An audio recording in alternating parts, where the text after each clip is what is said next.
Okay, what we need to do now is put the wood blanks on the mandrel. The mandrel is what is going to set in the lathe and hold the blanks as we turn them down.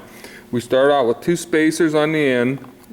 We put a blank wood block on there, then we put 1 spacer in between, and then 2 more spacers on the end, and then we have a nut that goes on the end of that screws on.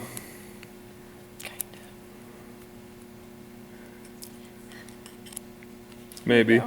Then once we get it on there, then we'll put it in the lathe itself.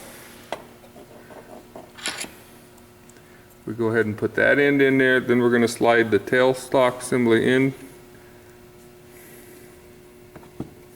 like so.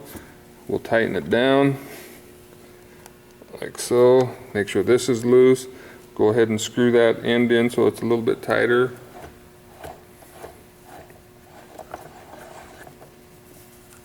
That's good, that's good. And then we'll clamp this tight. So now we should be in there solid. And then the next thing we want to check is we want to make sure that our template, which is sitting right here, this is the guide, this is what we're going to follow.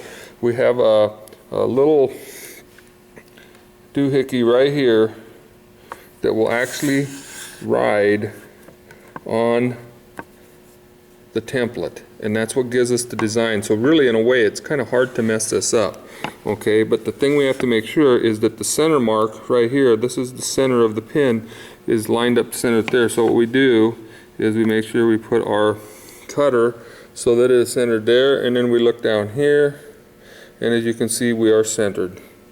And then the next thing we want to make sure of is that we're not touching the metal anywhere. And so with that, we are now set up and ready to go. So with the next video, then we'll actually do the cutting.